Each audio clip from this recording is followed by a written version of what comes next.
নমস্কার, আমি কঙ্কনা। আজ বানাবো দুধের লাড্ডু। এই দুধের লাড্ডু বানানোর জন্য আমি কড়াইতে প্রথমে দিয়ে দেবো আধা লিটার দুধ।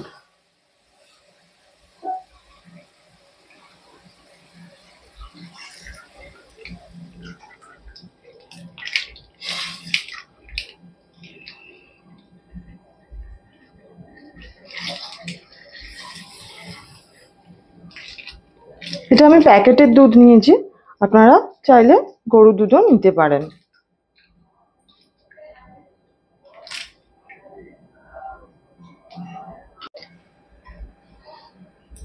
এই দুধের লাড্ডুটার জানেন একটা গল্প আছে।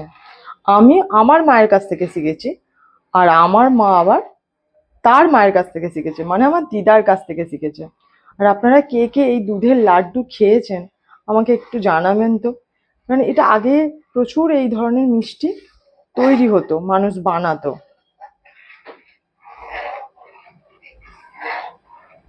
তো অবশ্যই আমাকে জানাবেন কে কে খেয়েছেন এই লাড্ডুটা, কমেন্ট করে। দুধটাকে এখন আমি খুব ভালো করে ফুটিয়ে পুরো অর্ধেক করে নেব।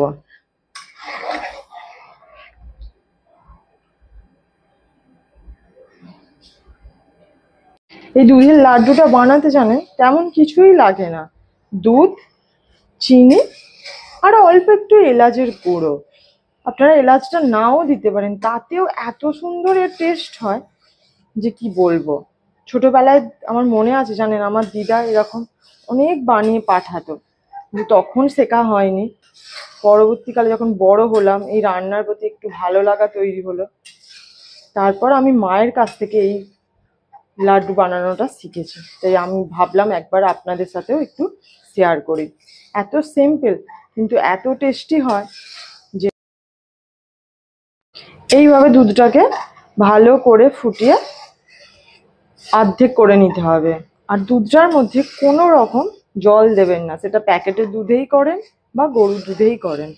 যে দুধেই আপনারা করেন না কেন, এক ফোঁটাও এতে জল দেবেন না।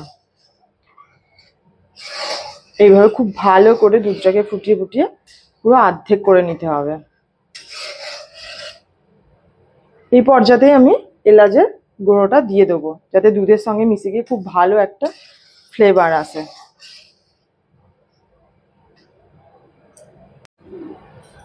দুধটাকে কন্টিনিউয়াসলি নাড়াচাড়া করবেন, আর মাঝে মাঝে এইভাবে সাইডে যে লেগে যাচ্ছে এগুলোকে একটু খুন্তি দিয়ে এইভাবে এগুলোকে দুধের মধ্যে মিশিয়ে দেবেন।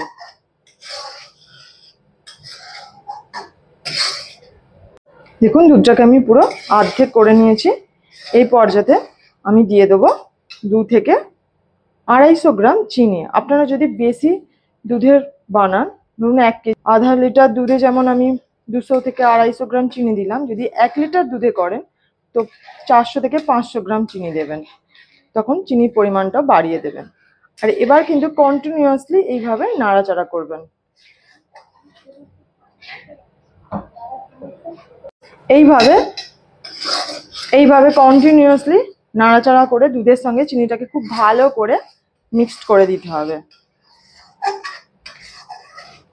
দেখুন এইভাবে সাইডে কিন্তু এগুলো লেগে যাবে, ঠিক আছে? আপনারা খুন্তির সাহায্যে খুব ভালো করে এই দুধের সরগুলোকে এর সঙ্গে মিক্সড করে দেবেন, এইভাবে খুন্তি দিয়ে দিয়ে।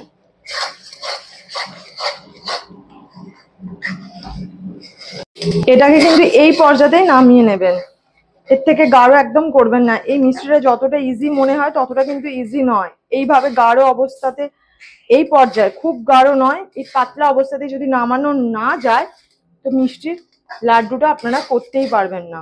তো এবার আমি এটাকে গ্যাসটাকে বন্ধ করে দিলাম।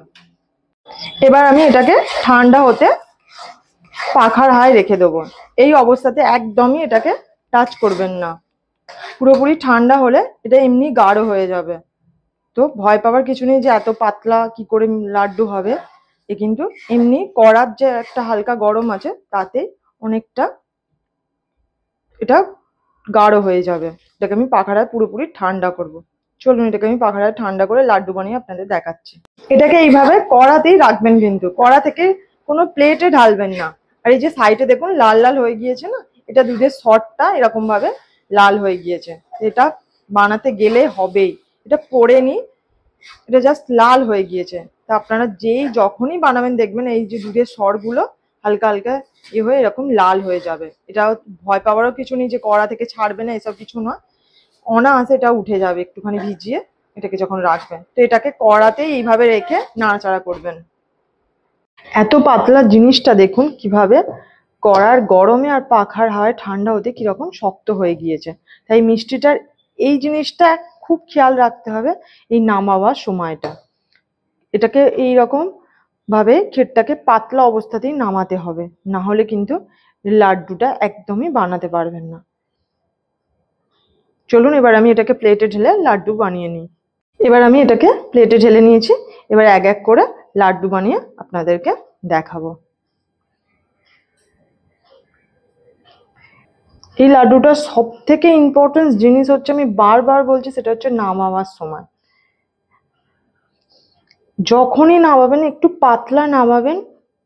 কড়ার যে গরমটা আর পাখার হাওয়ায় ঠান্ডা হলে এই ক্ষীরটা অনেকটা গাঢ় হয়ে যাবে।